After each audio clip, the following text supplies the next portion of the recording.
Good morning. Good morning. Mayor Bowser and Chief Conti, on behalf of the MPD cadets, please accept our sincerest appreciation for providing us with this training facility. And I would like to welcome you all to the Cadet Corps, MPD's Foundation for Excellence. My name is Cadet Teron Austin, and I grew up in the heart and soul of Washington, D.C., Ward 7. My story in some ways symbolizes the typical young boy who had a dream of becoming a future and a field star. However, I learned that all your goals and some of your goals don't always have the outcome that you so desire. Towards the end of high school, I realized my aspirations of playing football on the next level would not happen. I constantly asked myself, what could I possibly do? One day, an advertisement of the Cadet Corps appeared on my timeline on one of the most famous social media platforms, Instagram. Moreover, the advertisement vigorously caught my attention as I saw people that looked like me in the Cadet Corps. I noticed the people and the pictures represented the city where I grew up, Washington, D.C. I immediately wanted to join the Cadet Corps because there isn't a better place to be a part of the solution. As a cadet and future MPD officer,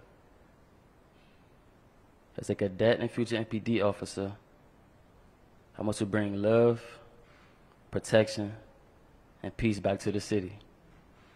I've learned that this is an incredible program.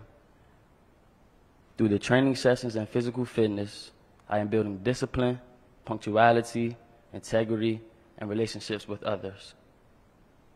I am proud to be a member of the Cadet Corps. It is now my honor and privilege to introduce the Honorable Mayor Muriel Bowser.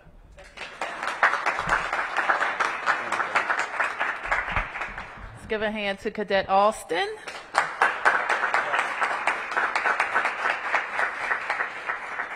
And you can add to your list of achievements, incredible presence and poise in front of the media, which many of us have practiced a long time. So I want to wish you all a good morning and a welcome to this beautiful new facility here in the great Ward 8.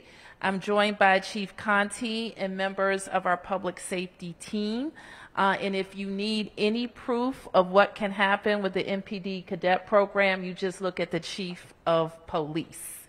So we know that our young people can be on the pathway to the middle class and achieving dreams and bettering themselves mentally, physically, professionally by joining MPD.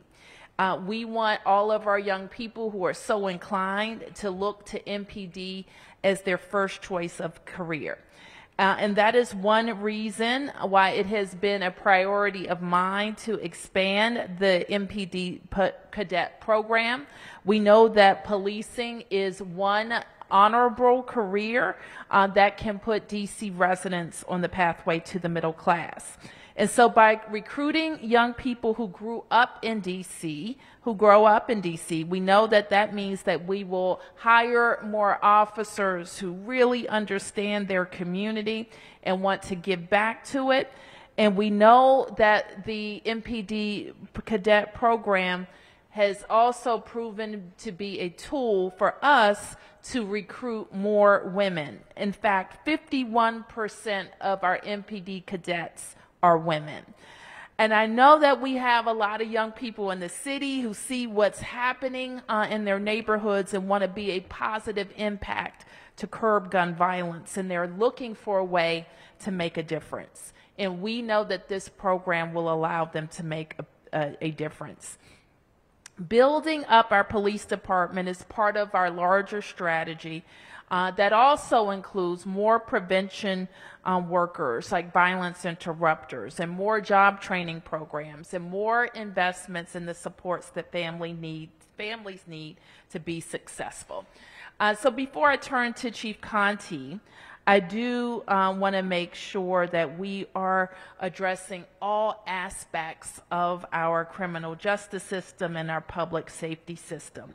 And that is why we're very focused with the Council of the District of Columbia on the massive piece of legislation that the council is considering that will overhaul DC's criminal code. And we know that that criminal code certainly needs to be contemporized, but we want to make sure in doing so that we are making the district safer.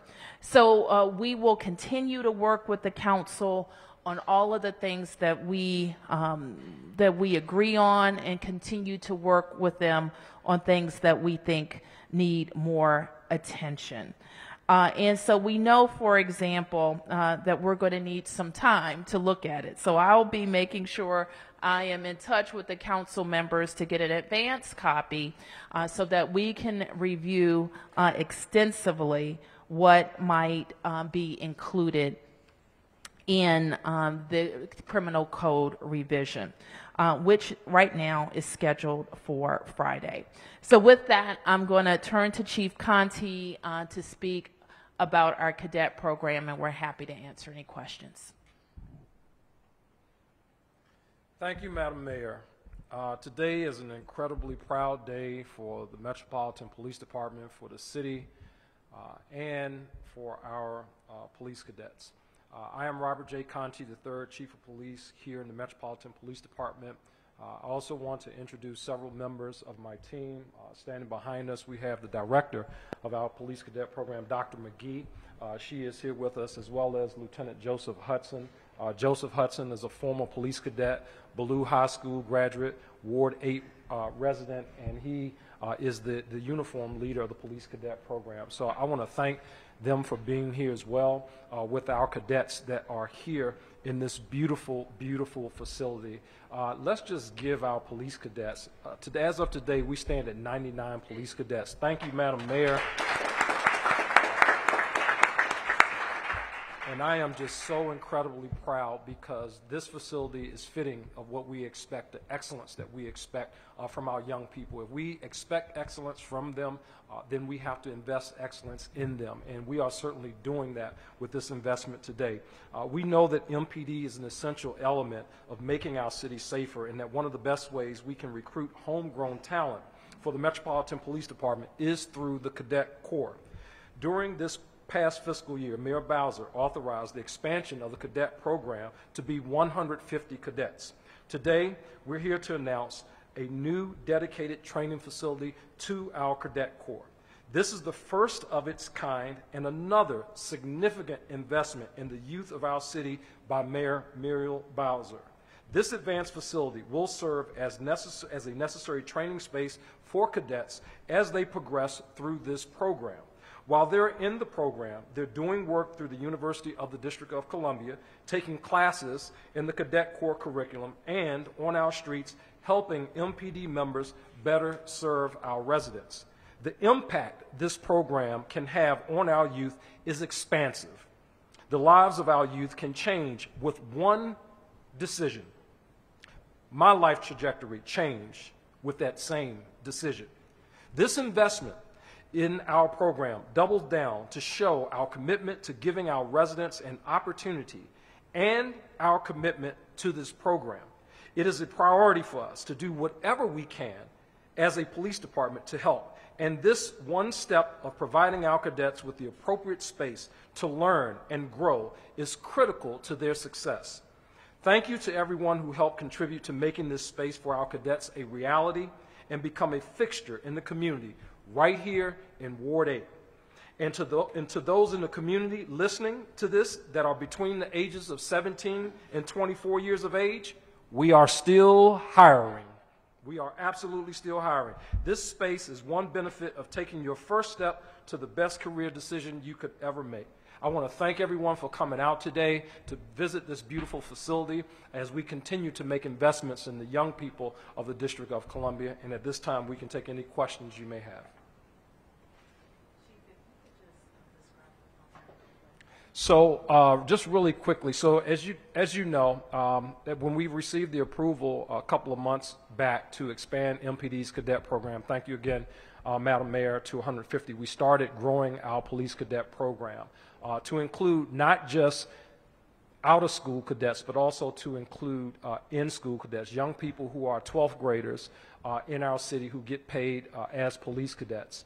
So this facility, we outgrew essentially the place where we were, which was kind of set up for maybe 25, 30 people, and we had all of our cadets kind of crammed in there and utilizing the space at the Police Training Academy to kind of double this space for the police cadets, and it was a hot mess, to be honest with you. But now, where we are, we have a dedicated space and facility. We have classroom space in here where our cadets will learn and they will grow and they will be instructed.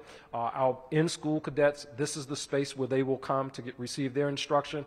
Our cadets who are working on their associate's degree, when they're not in UDC, they'll also be here in one of the classrooms working on the cadet curriculum. And because we hire cadets at, we're hiring them at different phases. So in a sense, not all cadets start at the same time. So you may have one group of cadets that are at this point in the program and other cadets who may be further along. So the additional class space allows for us to do the instruction that we need to do depending on the level that the cadets are. So depending on the level where the cadets are in their program. So this facility, again, just a wonderful investment in the young people of the District of Columbia, and again, just an example of what we want to do to continue to invest in these young people all across our city.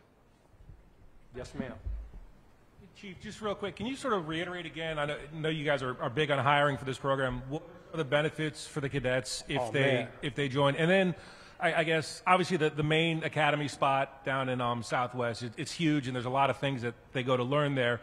Is this just pretty much mirroring sort of the classroom elements of that, or what are some of the other things they'll learn here? So a couple things. So some of the benefits, our police cadets, they start off with a salary just over $36,000 a year, which is significant for a young person, 17, 18 years of age. When you talk about pathway to the middle class, that certainly puts our young people on a pathway to middle class. Our cadets who are still in school, who have not yet graduated from high school, they earn a salary of their salary is around $17 an hour.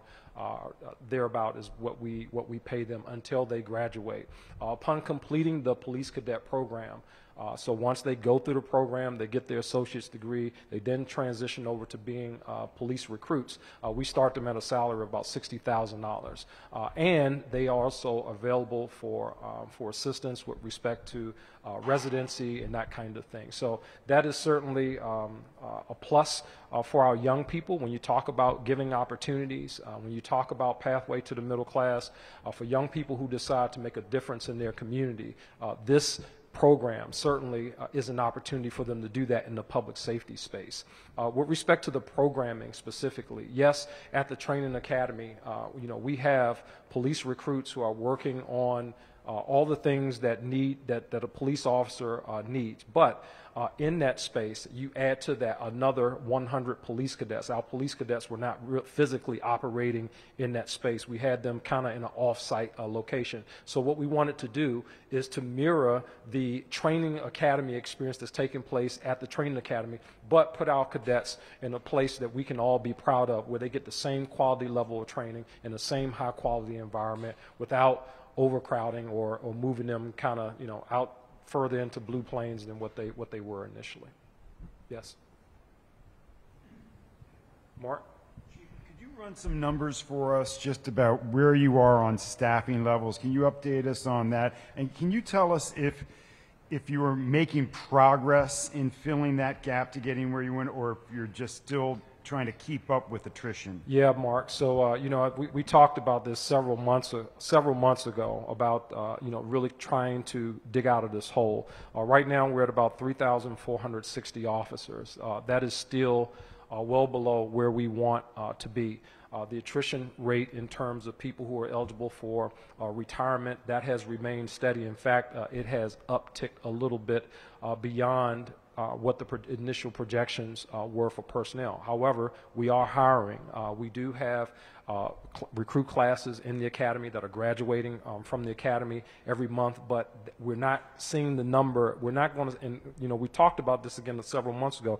It will be some time before we actually start to see that number increase, because we still have a number of people that are eligible for retirement, and we have people who are in fact retiring. So There's a collective bargaining agreement that's out there that will be coming to finality soon. And once that's finally voted on, we're hoping that that will also help some folks. I will also add that as a result of the $20,000 signing bonus that was put out there, we saw an uptick, about a 30% uptick in applicants who are applying to the Metropolitan Police Department. That is a good thing, but as you know, it takes a time for those folks to make it through the pipeline to actual being in a seat in the training academy. But that is good news. I've been talking with some of my major city chief counterparts, and I look to like Dallas as an example, where they once they got their collective bargaining piece squared away, and that kind of eliminated some of the outside agencies from around Dallas poaching from them, they start to see an increase of their personnel remaining with the department and not leaving. So we're hopeful that we'll see some of those same results there, but it will be a while before our number goes back up. Right now, we're just really trying to stay afloat as we get these additional folks in. Just take on average, Mark, just last point here, if we lose 300 people on average a year is what we do, and we hire about 300, the net gain to that is 0. And I think when we talked about the budget from last go around, the net gain for this fiscal year was supposed to be like 34 officers max, right? So we're still in that space where we're trying to hire and making sure that we have seats, people in the seats at the training academy, and that's what we're working on. And again, this is a way to do that as well with the cadet program. Say it again, Mark. Authorized staffing 38. I think is it authorized 3,800 for? I don't know if we're authorized at anything specifically at this point. The 4,000 number was out there is what we'd like to get to. 3,800 is kind of what we were hovering at for a while before we drop. Yeah. Okay. Got it.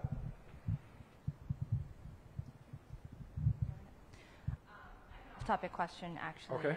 And for the mayor, if you don't mind. For me first, or for the mayor? For the mayor, please. Okay. Oh, absolutely. Mayor Bowser, we are continuing to report on a very disturbing video that we got a hold of yesterday, showing several teens, it looks like, and a few adults possibly, but a violent video showing these individuals shoving a woman off of a metro bus. This is the W4 line in Southeast. Have you seen this video? I haven't.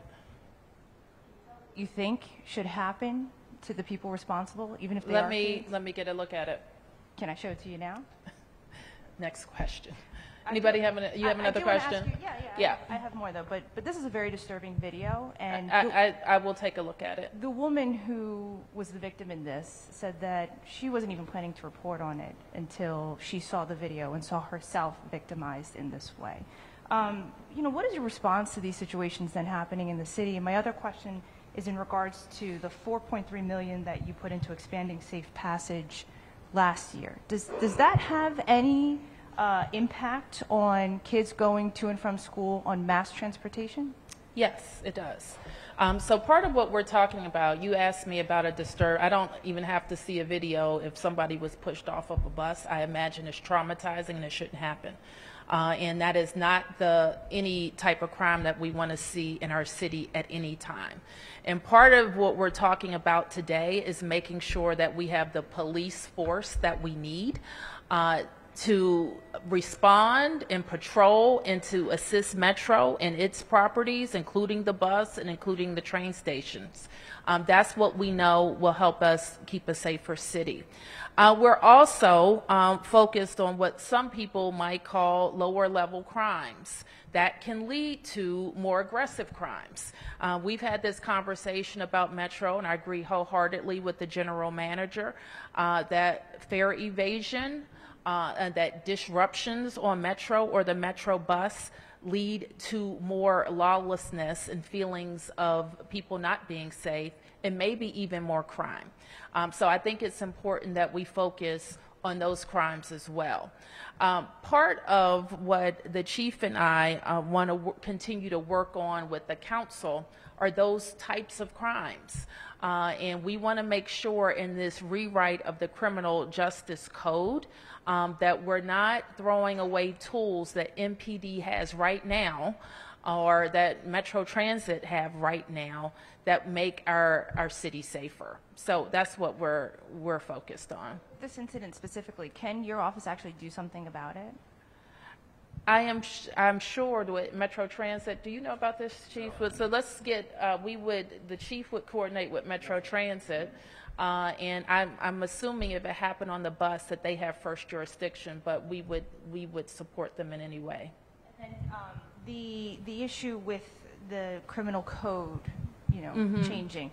We had a situation yesterday where DC Police announced the arrest of a 14-year-old girl who took a car that had a child in it.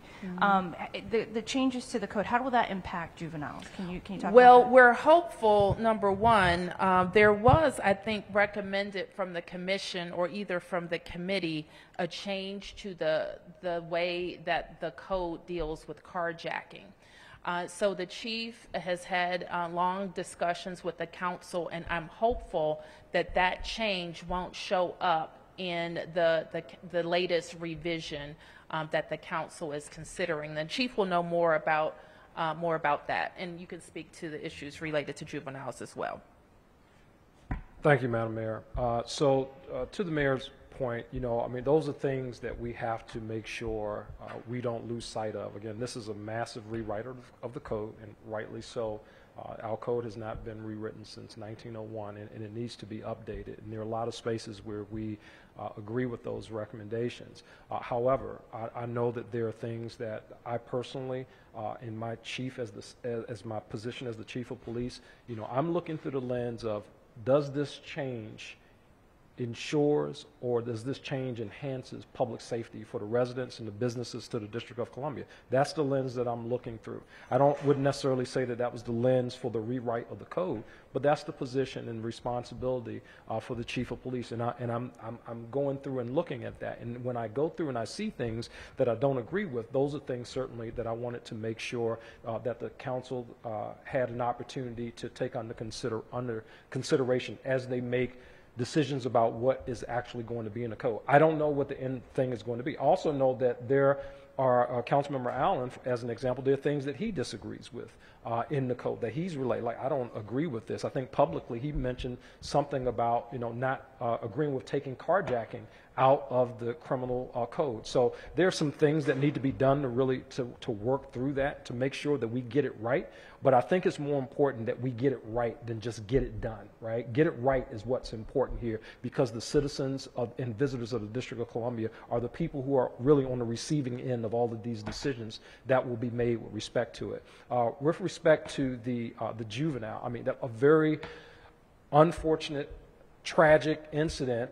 Tragically, thankfully, nobody was seriously injured in that. But to your point, a 14-year-old girl that took a car of someone with a child in the car, right? I'm thinking about all the devastating things that could have happened in that space. Clearly, there are probably some issues with that young person that need to be addressed, and I'm not suggesting at all that it should be all arrest, that you lock the person up, the 14-year-old, and throw away the key. I'm not saying that at all, but what I am saying is that we have to make sure that we have a system in place that allows us flexibility to deal appropriately with young people for the different circumstances that they may be in. Now, in the instances where we have people who need to be locked up, who need to sit down, who need to be out of community for a while, we need to make sure that we have those tools as well. And we should not be in a posture with something that restricts us in this space where we're not able to do that. I don't know what the outcome of the code will be, but hopefully it will not be something that puts us in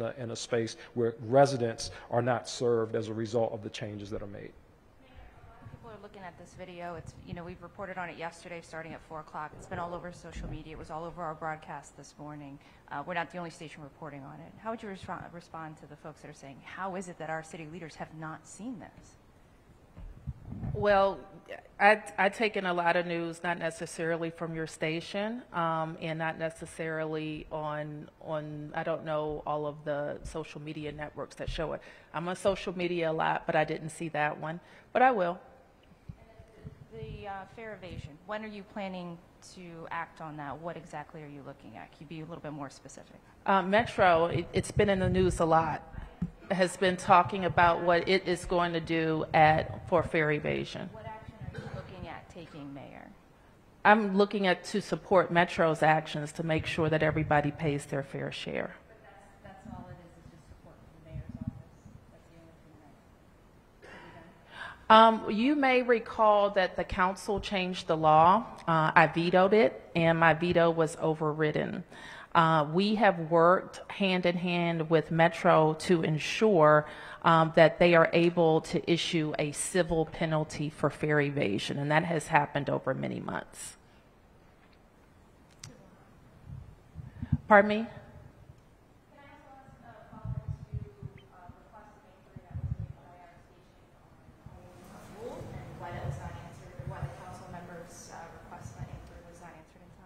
On home rule. On the requirement for residency, excuse me, why that inquiry from Councilmember Silverman was not answered by your office in time? In time for what? There was a deadline. HR asked for a 2-week extension, and She doesn't give us deadlines.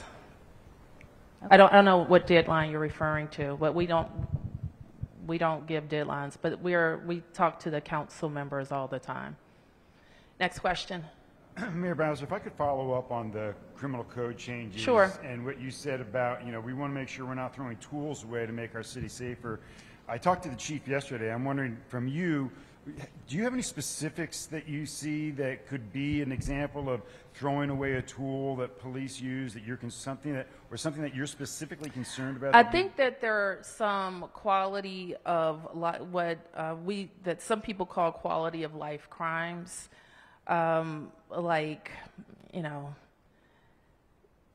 Not many people are going to be arrested for it, but it is the police have an ability to gain compliance because of what's in the law. Urination and defecation, for example, in public. Nobody wants that to happen, right? And so we want to make sure that even quality of life issues are addressed.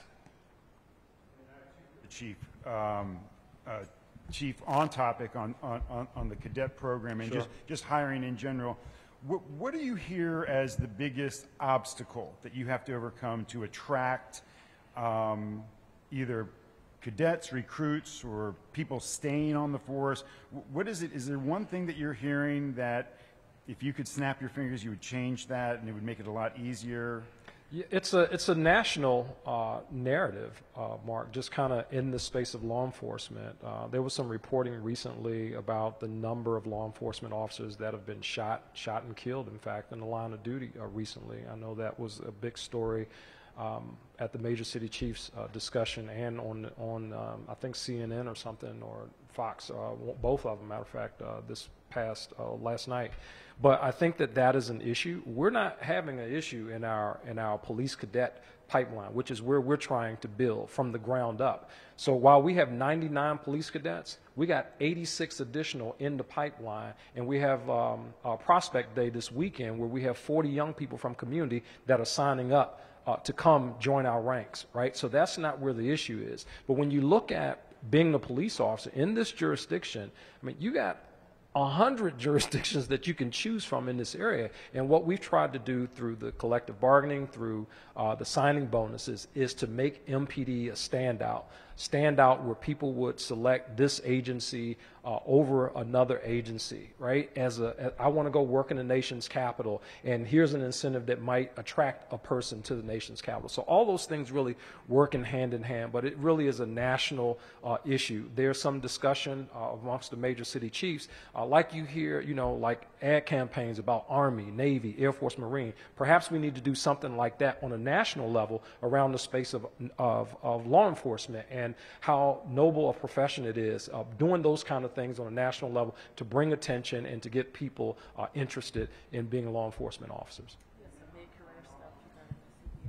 Yes, so in addition to that, the mayor just reminded me, thank you, Madam Mayor, for the people who are within the agency already, one of the things that was negotiated during the collective bargaining agreement was really recognizing that there are people who are mid-career, and we want them to stay with us. There's an additional 5% a basic retention differential that was added into the collective bargaining agreement for those people who might consider. We want to make it a little harder for them to determine, like, okay, yeah, I'm just done, I'm out of here, kind of thing. So we added that in there. That's something that they can take into retirement. And then we are starting discussions, which a lot of police departments are doing. Montgomery County being closest to us that I can think of, but they have programs like a drop program where people who retire who want to stay in the profession can also go into this drop program where they can essentially continue to work, continue to take care of their families and do that kind of thing. But it's another option and things that police officers have interest in. So the more things that we can do to attract people to our agency, and then once they're here, the more things that we can do to keep them here certainly go a long way. And we're on that road to do those things.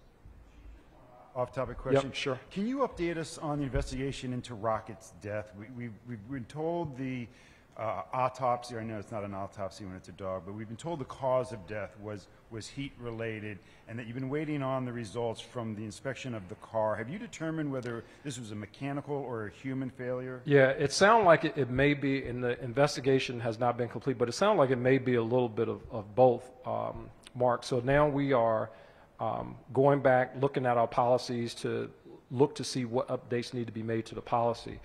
The car was serviced earlier in the day. The system, we believe that, I guess it's kind of difficult to talk about what we believe at this point, but it appears the system may have been shut off at some point and not like automatically re-engaged.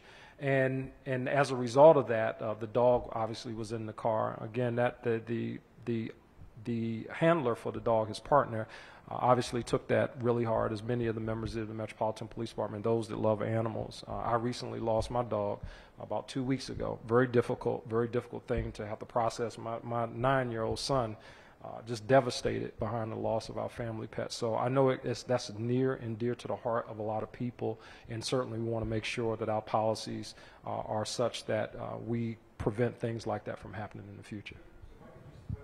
Yeah. Yeah. The hot dogs. Yeah. Yes. Mm-hmm. Was that turned off by the officer or No. So when it went in for service, it appeared that it was disengaged at that point. Like when it went in for service, and then when it came out of service, I guess assuming that it was already activated, but it may not have been turned back on. That's what it appears happened. But again, it hasn't been completed, but that's kind of what it appears right now, Mark. Yeah, so for review, you can review policies, like, for example, like if you are to pick up your vehicle after it has been serviced, that will be one of the things that you're required to do. But looking through the policy to make sure that we cover down on all the gaps so that, like, okay, now that we know, like, wow, this happened, this is not something that repeatedly happened, but the fact that it happened this one time and we lost one dog, we want to make sure we don't lose any more. And we do that by just reviewing our policies and making sure that our stuff is tight. Yep. Chief, on another investigation you guys are working right now. 1 second. We have somebody in the lineup. Thank you. Is that James? Yeah. Okay. I'd like to pose a question to Mr. Austin, if that's okay. How you doing, sir? How you doing, Mr. Austin? Congratulations.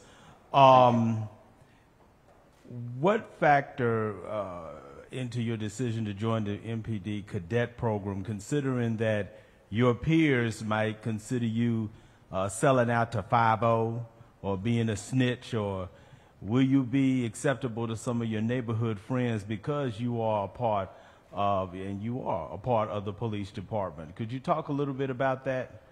At the end of the day, sir, it's my life. It's my life, and I chose to live it.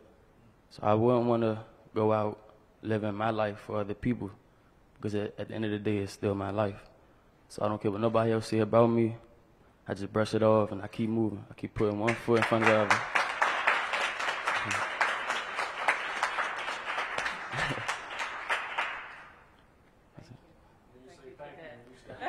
Thank you. That's it. Okay, you have the last question. All right, Chief, just can you offer up any updates on that 2-year-old who was found a couple of days ago and then recently passed away? Yeah, we don't have any updates for the public at this point on it. I mean, obviously, the death is very recent, so we're investigating to see what we see, if there's something where someone will be charged with a crime. But we can give an update on that a little later. We just don't know right now. All right, thank you. Thank you. Thank you, everybody. We can take a quick tour. of a class